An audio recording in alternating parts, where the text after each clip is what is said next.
Yeah, good to All right, go. here we go. G'day, everybody. Welcome here to the Zac and Lachlan Sports Watch. It's fantastic to have your company on a Wednesday night for us, on a Thursday, whenever you guys end up getting to have a little bit of a look. Got some massive segments coming up. Obviously, we're going to review all the action, bit of bullseye as well. Zach, you were pretty good at that a couple of weeks ago. But Yes. what'd you make of the footy on the weekend, mate? And welcome. Yeah, thanks. Sorry we missed last week, but we're back now and another huge footy weekend been and gone. So I'm sure we'll dissect it a little bit further, but really looking forward to this weekend's matchup. Obviously we've got Easter, so it's looking a little bit different, but there's some key matchups I also want to, get into a bit later as well. Absolutely. I was out horse racing on Saturday, not competing, but out there covering it out in Broken Hill. So I actually missed my boys' play. So I'm excited to see what you made of the Saints. Yeah, well, the Saints they were all right, weren't they? But look, just before we get into it, I want to talk about South Australia firstly. Obviously, Sorry, yes, yes, we should go there. We should go obviously, there. going back to back in the Sheffield Shield, in quite dramatic fashion. In fact, they took 5 wickets for about stuffle runs on the last day. Well, the last morning even, it only took them an hour to wrap things up on day five, which was great to see. A stellar performance in the second innings by our man, Alex Carey. If he doesn't have a statue, by the end of the year, I don't know who would because he absolutely should. Um, he'll go down as one of the South Australia's greats, and I was really pleased to see that result because for most of the game, I don't know if you saw it, but South Australia were quite behind in the game, and Alex Carey's 100 and then McAndrews 60 in their 100-run partnership really gave the bowlers something to defend, and 198 proved to be more than enough, and bowling Victoria out for 130, which was great to see. Just while we're on cricket as well, Hmm. um, I played a bit of cricket on Saturday. Actually played a grand final. Ooh, did we win? Saturday and Sunday, sorry. So we batted first on Saturday. I opened the batting, of course. Had a nice 40 piece. Anyway, we won't talk too much about myself. We actually ended No, up no, but winning. did you win? Let us know. Yeah, we won. We won. Okay. We celebrated accordingly on Sunday night, but it was great to get the result. There's been a few wins that have been and gone on the weekend. 100%. Was it a two-day final, was it, the end up playing? Yeah, 2 days, so 60 overs each. We made about 200 on the first day, and it ended up bowling the opposition out for just over 100 in 47 overs. So, quite dominating fashion, I'd say. Oh, there you go. Not to pump his own tires up, but I can hear the air from here. He's Oh, absolutely just got to let us while all we're at it, I know. also took a nice screamer in the gully region. So, that'll do. That'll do for me. Welcome, ladies and gentlemen, to Zach's Sports Talk, where he talks about his own accomplishments. Uh, No, well done, mate. That's fantastic work on behalf of the Zac and Lachlan Sports Watch family. We're all very impressed.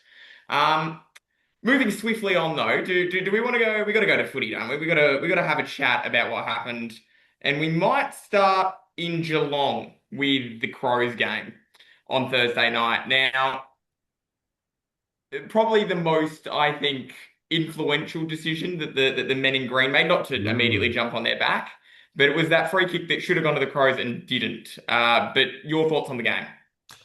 Look, ending up, I don't think, yes, it costed us a direct goal. People will say that because it was, but I think that is, a bit of genius from an older player, a bit of a veteran in Tom Atkins, just getting the ball first. He thought it was line ball anyway. It's clearly come off his foot, but he was a guy that got there first and the umpire paid it. So is what it is. But I think Cats had more opportunity in this game to maintain a larger lead and didn't. The Crows were good enough in patches with an undermanned side, I thought. But Cats probably go away deserving winners. I think they were more when you look at the stats in terms of that first half, they were almost dominating. So just weren't putting it quite on the scoreboard. But disappointing start to the season for the Adelaide Crows. But 6 point loss to the Dogs and an 8 point loss to Geelong.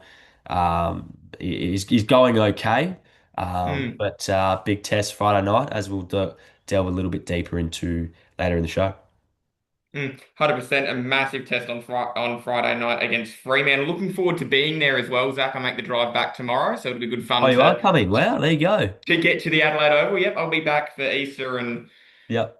11 games of gather round or however many I'm going to, I Oh, so you're think. home for the week. I'm home for the week, mate. We'll Ah, get wow. together. Maybe we'll do a bit of a together podcast. We'll go out and Yeah, go there out for you a drink go. after. That'll be a first in a while. Be good. Yeah, I think it's the first time since January that I've really had a long stretch home. Obviously, I spent that week in Melbourne. Yeah. But we'll move swiftly on from our Yes. own lives. We keep derailing the podcast.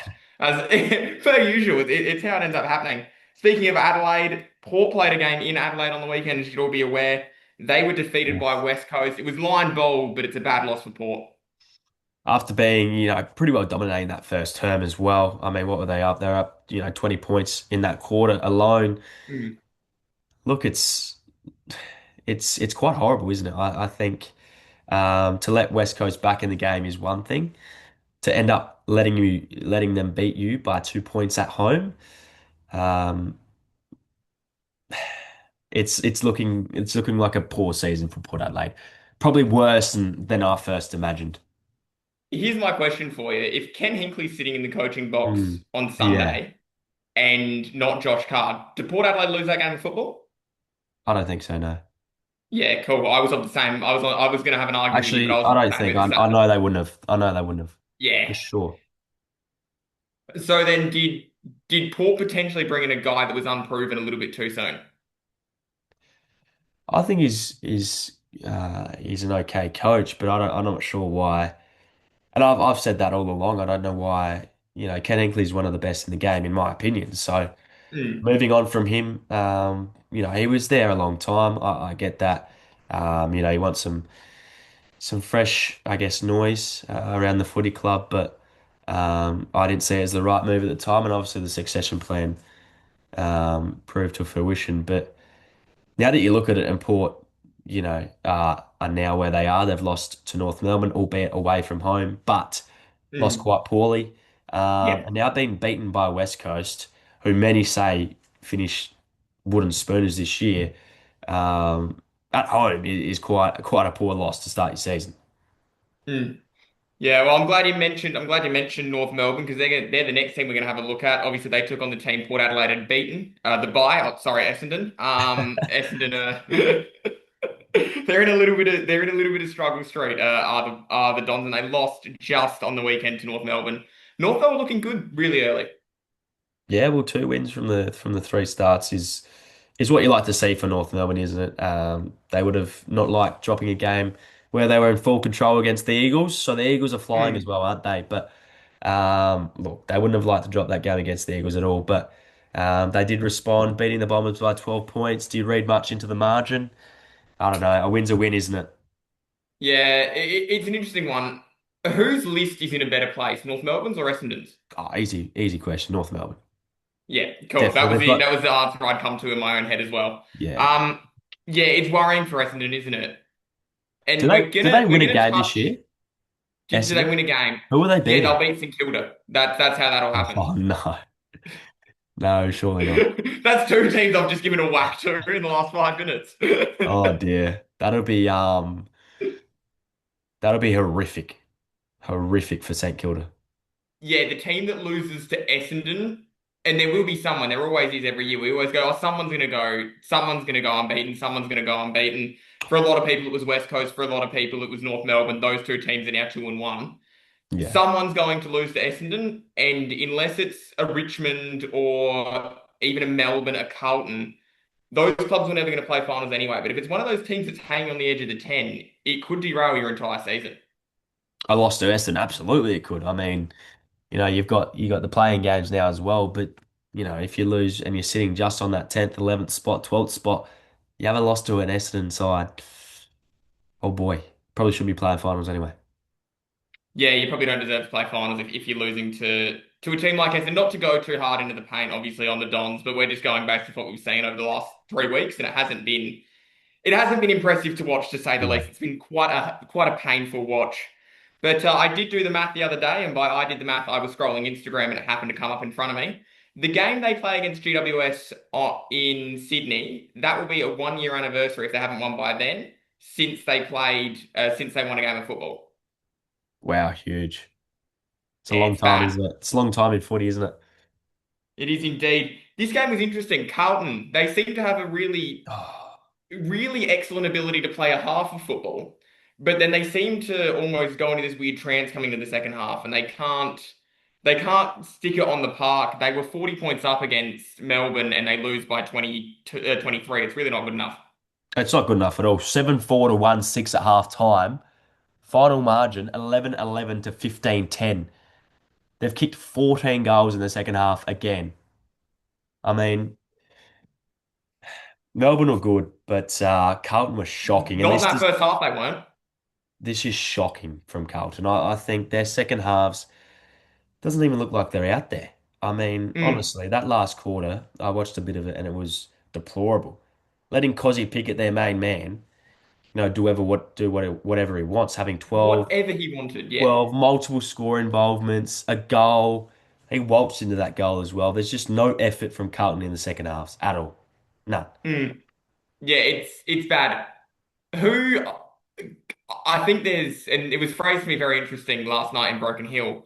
Um, who's going to end up with the full support of the board? And most times when we hear, they've got the full support of the board, they've got the small support of the board, they're sacked in about 2 days. So who's going to end up with the full support of the board first? Michael, yeah, Michael Voss. I nearly had a moment then, or Brad Scott. Oh, interesting question, but it's time for Michael Voss to go, isn't it? Where is this getting different? I mean, it always starts with the head coach. Their performances aren't turning around anytime soon in the way they're playing. So it has to be the head coach. I think Michael Voss will be gone before Brad Scott for sure. Interesting. Who replaces him at Carlton then? Ugh. I don't think it matters. They need to first, if they're going to get rid of the coach, they need to get rid of a variety of people. I'm talking list management. Hmm. I heard Nick Riewoldt come out and say on Channel 7 last night, I believe, they've built a team for the 80s. And I think he's dead right. Contested ball, guys that can feed it to the outside, yet they've got no outside runners. So Mm, I think mm. it's on list management just as it is, coaching as well. It all comes together.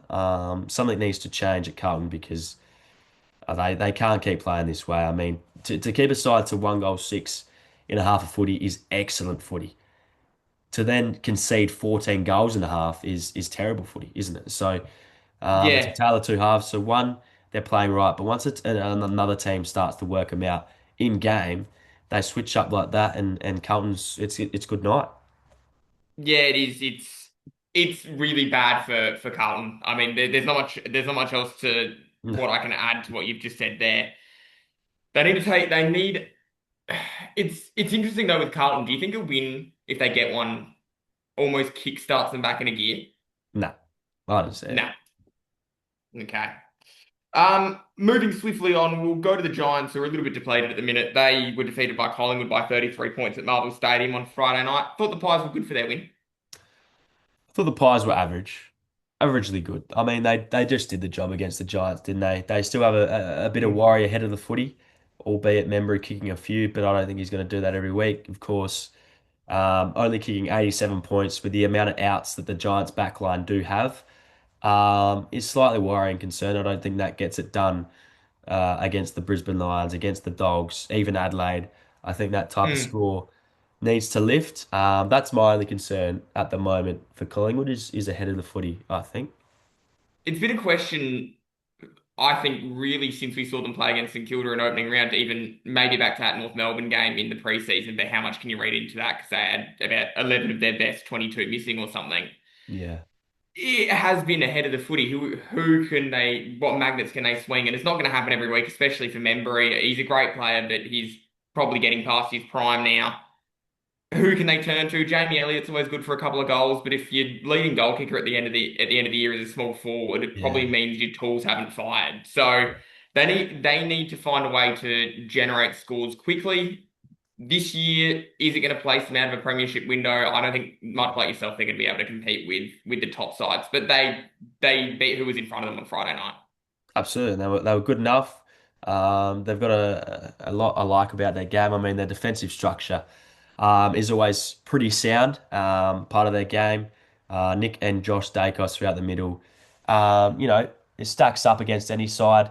Like we just talked about, though, their only probably weakness is ahead of the footy, and it's gonna cost them again this season, I think, in Mm. making a deep run.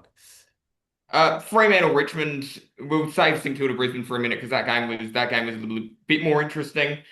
Fremantle just again took care of the opposition in front of them. They looked pretty good. Yeah, I mean, Richmond were good in that first half, weren't they? Fell away. Of course, it's a tough trek away from home for Freo. Mm. Freo and had a good start of the season, so sitting third on ladders. So I'm sure they'd be happy with their start. Heading into round four. St Kilda Brisbane. I've saved my boys for last. I didn't do it on purpose. That's just how it shook out. The Lions. The Saints for a little while in this game, and I was tracking it trackside. The Saints for a little while looked pretty good in this game, led for parts of it, and then the Lions came through and steamrolled us in the end. Yeah, well, that's how it played out, isn't it? A much needed win, to kickstart their season. Brisbane did tip Brisbane going into this one. I feel they now play Marvel pretty well, and the Saints were going to have to play better footy than what they've been playing. They weren't able to.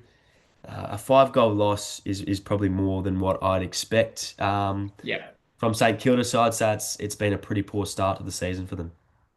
Yeah, bashed around the centre clearance as well. Yeah. Was something that I took away looking through the stats and from what I could read about the game as well.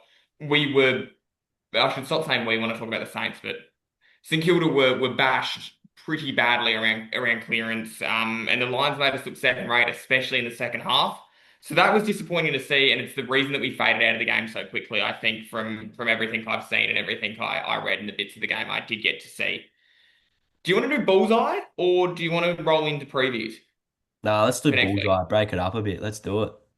I agree. I was gonna make the suggestion as the unofficial producer of this. Bullseye, right. Do you remember the rules? I remember the rules. Yep. Let's do it. Okay, cool. Yeah, let's just do. I was gonna run through it for people, but they'll pick it up.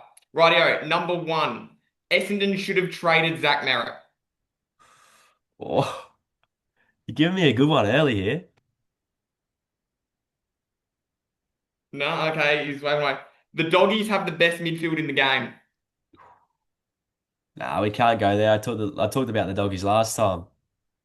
You did. I should have thought about that. Nah, that's right. The new draft rules will make it easier for clubs that are rebuilding.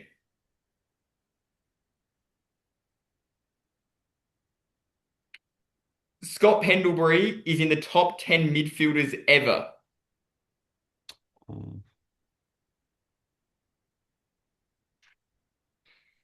All right, I'm going to call it for you here. Bullseye, West Coast or North Melbourne will make finals.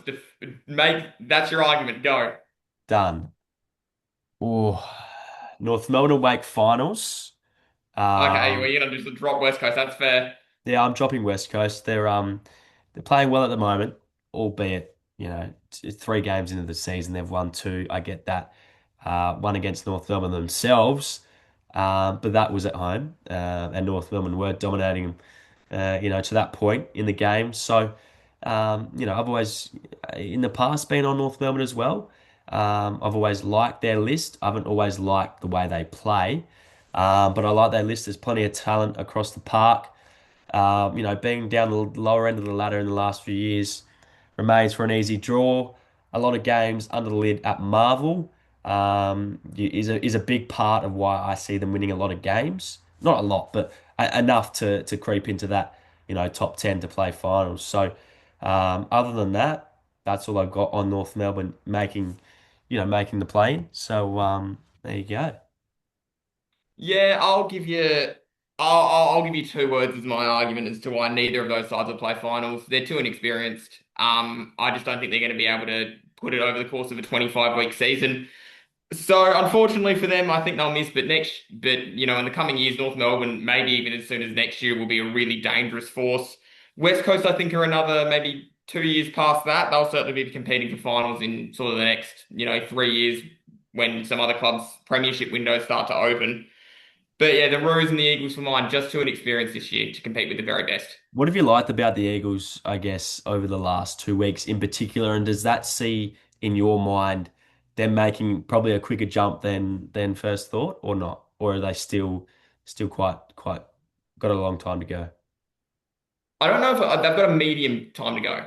Yeah. I know that's sitting on the fence with your answer, but to answer your original question as well, what I've liked, a bloke by the name of Willem Dersman has been pretty good. He has, If hasn't I'm he? honest, He has. oh, what a He's pickup! surpassed my expectation. I think going in, I thought he'd Mm, be a little bit similar to, I guess, how Harley Reid started his career. A little bit subdued, if you like. But he's been one of their better players to date, I feel. mm. I didn't expect him to make the jump into the midfield as quickly as he did. I Yeah. mean, I know he was dominating for Vic Country, but that was against other 18-year-olds. It's so different to now go Oh, and compete absolutely. against guys that have been training for, Scott Pendlebury, for example, Yeah. 10 years to go and compete against those guys. But for mine, the jump he made into the middle and he didn't look out of place was really, really good. That's what I've liked. I think he's made a big difference to their team. It's a weird thing to say about an 18-year-old, but that's how I saw their last couple of games. Um, North Melbourne, I think they've got enough talent there just with their variety of draft picks that they've gone and gotten. I think not having a pick at last year's draft hurt them. I understand the reasons as to why. They had a kid ranked higher. I think he was top 10 on their board, maybe top 15 on their board, Mm. in the Whitlock brother that they ended up drafting. But yeah, I understand why they decided to make that deal with Richmond. I'm sure if they had their time again, they might rethink it considering who the Tigers got, but their list is looking pretty strong. Yeah, absolutely. It's going to be a big couple of years for both clubs I guess, the direction they're going to choose to go and free agency, draft, see where they go with that and building their list to be able to compete with these teams that are doing quite well at that. Hmm. And this is maybe a question more aimed at me, but I'll ask you. For West Coast and North Melbourne, if you were sitting in the chairs of those two clubs and you can take it one at a time, would you be going to the draft? At the end of this year, would you be going to the draft or would you be going to the trade table? Because I've heard a compelling argument on Gettable for West Coast to go to the trade table. Yeah, I'd be if I'm West Coast, I'm going to the trade tables. I think for both clubs. I think it's time to start bringing in, they've gone to the draft now, and I think West Coast in particular have drafted the right young talent in the last couple of years. I feel in Dersman, Duff Tyler, he's going to Hmm. be a star ruck as well. So I think they've done their due diligence there. I think now that, some other teams are going poorly in terms of maybe a Port Adelaide. If you get a Mitch Georgiades out of Port Adelaide, bring him back to your hometown in West Coast. That's a big get for them, I think, and could change Hmm. their trajectory for sure. Yeah, yeah, it's an interesting argument as to what he wants to do at the end of the year as well, Mitch, whether or not he loves the Port Adelaide Footy Club from all accounts, whether or not he wants to go that way. But yeah, the Eagles certainly do have a lot of options available to them at the end of the year. North Melbourne, Richmond, we hear it, they're probably at the bottom two, maybe with St Kilda in there as well for the Zach Butters race. But geez, Yeah. imagine a world where you walk Zach Butters Oh, into Arden Street. How quickly does that change the fortunes of that club? oh, absolutely. I think, they've got quite, good talent through that midfield. But anytime you add a Zach Butters-esque into that midfield in any team, I think it's going to propel you. And, they've probably got more pieces at the moment, North Melbourne than West Coast. But, Port go poorly the next couple of years. I don't see why not. Georgiades wouldn't return home and play for the West Coast Eagles, who, are still one of the biggest clubs in the AFL, Mm. even That doesn't competing get with lost those Melbourne behind. clubs. You got Collingwood to the east, you got the Eagles to the west, and there's really your two biggest clubs in the land, if you ask some people. Yeah. But moving, just before we do leave off Bullseye, if you had your time again, which argument would you have picked? So Essendon should have traded Merritt, Doggy's midfield, new draft rules, Scott Pendlebury's in the top 10 midfielders, or the argument you ended up picking? Essendon should have traded Merritt. Yeah, cool. All right, well, Because that I was the believe that strongest at one the on the time they list. should have. I thought they got, offered well overs, in fact. So Mm. I thought at the time they should have taken it. And can see now he's not playing great footy for the Essendon Footy Club at all. Yeah, that would have been a really hard argument for me to go the other way on, Yeah. especially considering at the time we both said trade him. But yeah, interesting on Scott Pendlebury as well. I'm sure we'll revisit him. He's Mm, out for the trip up to Brisbane tomorrow, which we'll start with in a minute, for the Pies, which means his 433rd game is now going to be a week later in Sydney than what it was going to be against Hawthorn, but it won't be that game because it's in Sydney against the Swans. So it's going to be the week after that in against Geelong yeah, at the MCG on that Saturday night, I believe. Which, he's if you can massive. get tickets for that, do it now because there's pretty good mail that he's not going to end up playing on Anzac Day either, just off a 5 day break. Yeah, I think they said at the start of the season that they weren't, going to risk him in a 5 day break situation, potentially a 6 day break as well. So, you can pretty well rule him out for any 5 day breaks, I think. 100%. Can't wait to watch that one as well when he does end up Absolutely. breaking Boomer Harvey's record. But we'll move on. We'll start with Collingwood. They are playing against Brisbane. Brisbane, obviously, as we just said, coming off a pretty good win against the Saints. This one's an interesting one for mine. At the Gabba, it's got the smell. Brisbane are favourites, even though I would have gone the other way. I would have still said Collingwood are favourites, but it's got the smell of a Brisbane victory. It could really go either way. It's going to be a great game of footy on Thursday night. Oh no, I think the bookies have got it right. I think a $3 margin for Collingwood is pretty good odds. I would have had them even higher. I think $3.50 into $4, I think as well. There's no way Brisbane lose this one for mine. Really? Yeah. Yeah, I think it's closer than that, you know. Where's it going to be won? Is it just Brisbane's defenders? I think I'm just all over the ground. I think, their midfield, is class. We've all seen it for a number of years now. And just forward of the footy, they're more dangerous. All right, well, if you do this, be responsible, but let's have a bet. When I'm in town, if Brisbane, what do you say? If Brisbane win the game, I'll get you a drink, and if Collingwood win the game, you get me a drink? I'm happy to up it. If Collingwood win the game, I'll buy you dinner and a drink. There you go. Oh, We'll yeah, go all we'll right, go I'm to there a with you. nice we'll go to a nice steak joint as well, and you can choose whatever you like off Oh. the menu. Oh, I better tell the boss I need to get paid. Come on, Collingwood. No, all right, moving on nice and swiftly. North Melbourne, Carlton, Good Friday. Surely the Roos by how much here? Yeah, and Carlton are favourites in this game as well on the bookies. $1.67 Really? at $2.21 at this stage. I think that closes in. I think North Melbourne end up being favourites. Still a couple Hmm. of days out. But what a start to the season it would be for North. What would that be? 3-1 to start the year. Quite a soft draw in that as well. But I've got them beating Carlton, and I've got them beating Carlton well. Under the lid Yeah, at me too. Marvel, that was one of my reasons why I thought they could make it because they play a lot of games at Marvel. It suits their game style. They're quite a dry weather, dry deck front running team is North Melbourne. So I think they get the job done against Carlton. Are you a fan of the Tradies podcast with Mitch Cleary and Sam McClure? I am. I tune in occasionally. I like their work. Yeah, yeah. I was just gonna say, what do you think of Sam's comments around Carlton going green for Good Friday? Look, I did see that little clip. I think it would be good. Like he was saying, I liked a couple of his points in terms of, getting a charity involved, give him, half the proceeds. I like that sort of thing as well. But it's probably a bit close to be doing anything now, I would have thought. Yeah, probably. Yeah, they're gonna have to get the selling kit out nice and quickly if you're gonna do it now. But I was in the kitchen doing the dishes, listening to them have a chat about that a couple of weeks ago, and I thought it was a really good point as well. So hopefully next year one of the clubs does it, whether it's North, whether it's Carlton, whether it's another couple of good clubs. Yes, I did that intentionally. Adelaide against Fremantle. Speaking of good clubs, they're up and firing at the Adelaide Oval. I can't wait to get to this one, and I'm assuming you'll be there, Zach. Yeah, I'll be there. Bit of an earlier start, being Good Friday, Mm. 6:45 local. Leaving Easter Monday out of this one because that's always a classic. This is game of the round for mine. Yeah, agreed. Huge. Huge ramifications, I think, for Adelaide if they drop this game. Yeah, also, but this one, and it's again, we're using the bookies to.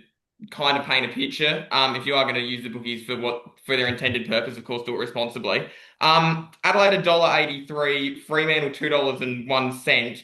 It's pretty interesting how close they are because it could really go either way. If Fremantle get a bit of a run on, they could very easily win this game. Their tall forward line is a nightmare for anybody. But the other side, Adelaide, they've got a stacked midfield and they could just win the ball all night and end up getting it to their forward line, which certainly isn't shabby at all. Could be very interesting, this one, I think. I think if it comes down to midfield dominance, Adelaide probably get the job done. I think that's what makes the difference on Friday night. Yeah, I think home ground advantage. There should be a big crowd there as well. Week before Mm. gather round, it's going to be a big week in Adelaide. Obviously, it's a long weekend as well.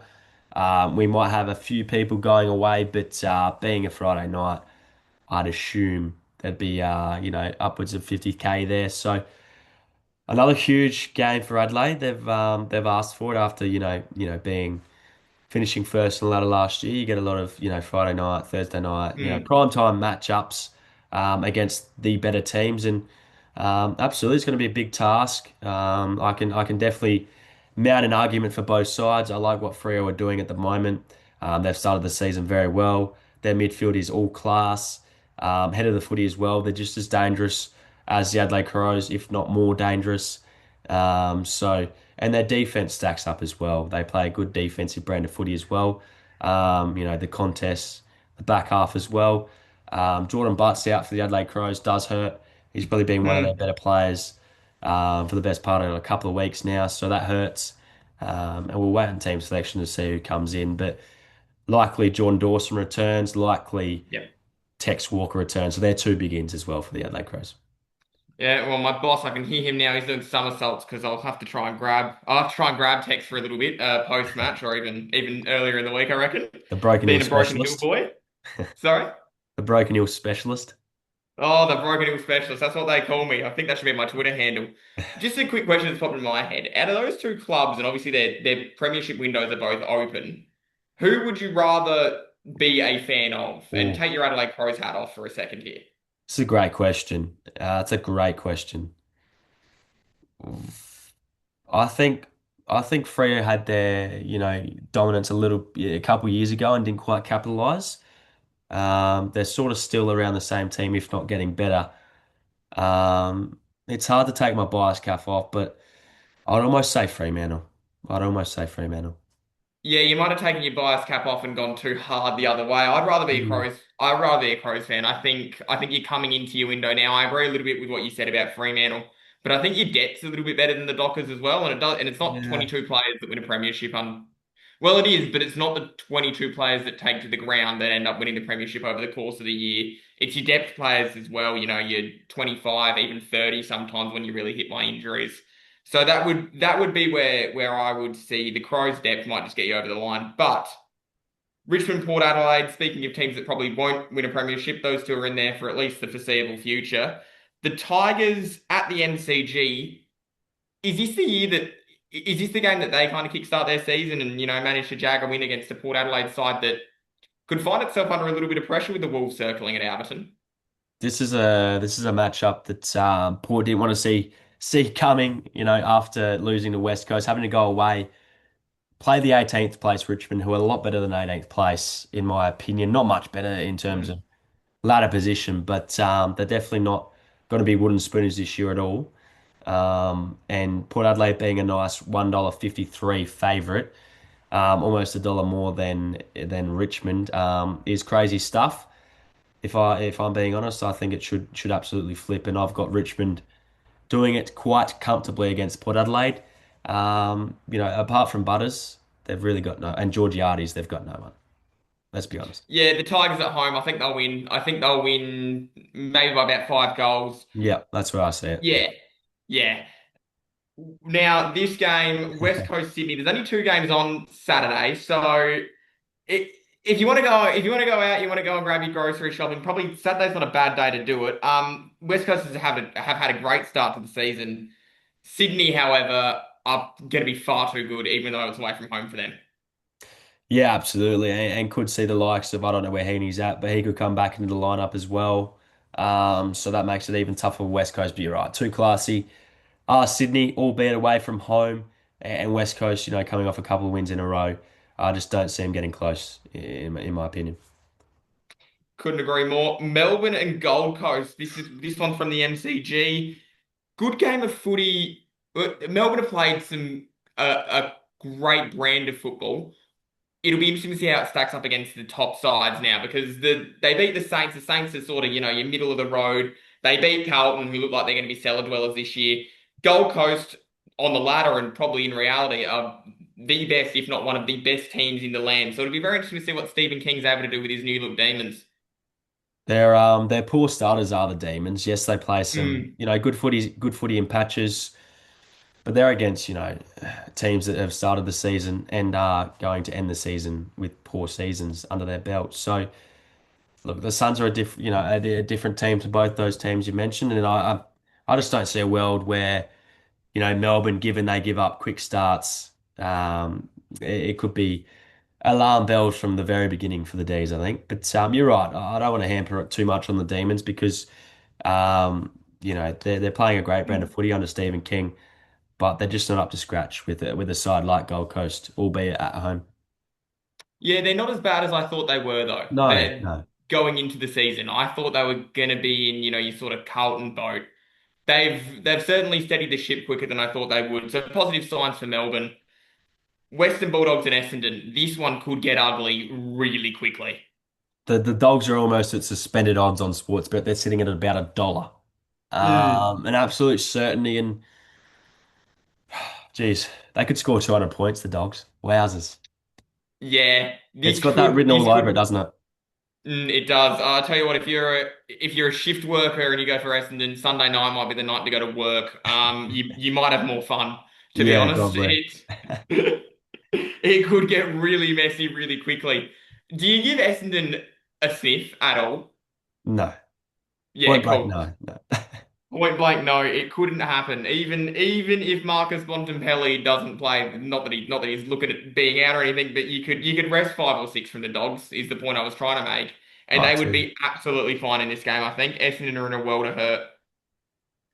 This game, though, you can't rest anything, including your eyes, for even a second. Hawthorn and Geelong, Easter Monday. It's always a point or two either way. What's going to happen in 2026's edition? I got Hawthorn in this one. Um, Mm? I like just watching Geelong, I think they lack a bit in the way they're going forward at the moment. That'll come. We know Geelong will be able to get that going. They've got some, good players up there, but I like Hawthorn's forward line at the moment more than I do Geelong's. And that's where I see the game getting done. Yeah, I couldn't. I'm I'm gonna go the other way just because it's Easter Monday. I'm Yeah. gonna go the Cats.